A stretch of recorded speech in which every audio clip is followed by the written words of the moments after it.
মহানায়ক মান্না একটি কথা বলেছিলেন যে এই চলচ্চিত্র অঙ্গনে বা এই সিনেমার জগতে কেউ কারো বন্ধু হতে পারে না। সেই কথাটি যেন বর্তমানে অক্ষরে অক্ষরে প্রমাণিত হয়ে যাচ্ছে। দেখুন যে আরশাদ আদনান এবং সাকিব খানের কি ঘনিষ্ঠ বন্ধুত্ব, সেই ঘনিষ্ঠ বন্ধুত্ব কি ছেদ করেছে? নাহলে তিনি এ ধরনের স্ট্যাটাস কেন দিলেন? হ্যাঁ, যে কথাটি বলছি তার সম্পর্কে ইতিমধ্যে আপনারা জেনে গেছেন যে রায়হান রাফি তার তুফান সিনেমার টিজ প্রকাশের পরপরই একটি পোস্ট দিয়েছেন তার ব্যক্তিগত ভেরিফাইড ফেসবুক পেজে।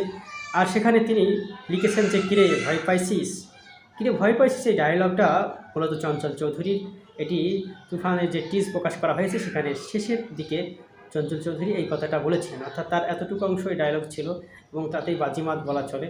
তো সেই ডায়লগটা লিখেই আবারও পোস্ট করেছেন রায়হান রাফি, তিনি এই তুফান ছবির পরিচালনা করছেন।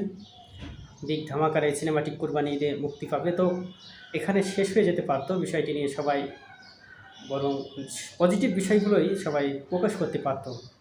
এখানে বিভিন্ন সংশ্লিষ্ট যারা চলচ্চিত্রের বাইরে লোক আছে বা শ্রোতা ভক্ত আছে তারা এই ধরনের কথা বলতে পারতো, কিন্তু আরশাদ আদনানের মতন একজন ভারিক্য মানুষ কেমন করে তিনি বললেন যে বাজারে ভেজালে সয়লাভ হয়েছে, ভেজাল পণ্যে সয়লাভ হয়ে গেছে, হ্যাঁ ভয় পাইছি এমন নকল পণ্য দেখে। এমন ধরনের একটি পোস্টও তিনি দিয়েছিলেন এবং সবাই তার এই পোস্টের নিচে একরকম ধুয়ে দিচ্ছে বলা চলে। কেননা তিনি তো প্রযোজক এবং সাকিব খানের ঘনিষ্ঠ বন্ধু। রায়হান রাফির সঙ্গে যদি তার ব্যক্তিগত দ্বন্দ্ব থাকে তাহলে সেটা আলাদা থাকবে। কেন তিনি তার এই সিনেমাকে টেনে তার এই ধরনের কথা বললেন? সাকিব খানের সিনেমা কি এখনই প্রকাশ হয়ে গেছে যে তিনি এটা বলে ফেললেন যে হ্যাঁ এটা নকল হয়ে গেছে? এই যে দেখুন, শুধু এখন নয়, রায়হান রাফির এই সিনেমা টিজ নিয়ে বা এই পোস্ট নিয়ে এখন এই ধরনের মন্তব্য করছে এমনটি নয়। যখন অনন্য মামুন দরদ সিনেমা, আপনারা জানেন যে প্রোমোটা দুবাইয়ের বুর্জ খলিফাতে তিনি করতে চেয়েছিলেন, সেই সবাই ওই আরশাদ আদনান প্রযোজক তিনিও টিটকিরি মেরেছিলেন। টিটকিরি মারাতে বুঝেন, খোঁচা দিয়েছিলেন যে দেখা যাবে আসলে কে কী করছে, কে কখন ভাবনা করছে।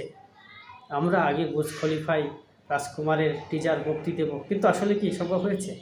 তেনারা তো ঠিকমতো টিজারই মুক্তি বা ট্রেলার মুক্তি দিতে পারেন না সিনেমার সময়, তড়িঘড়ি করে কী যে কী করেন, নাহলে সিনেমাগুলো হয়তো বা আরও একটু ভালো মার্কেট পেত।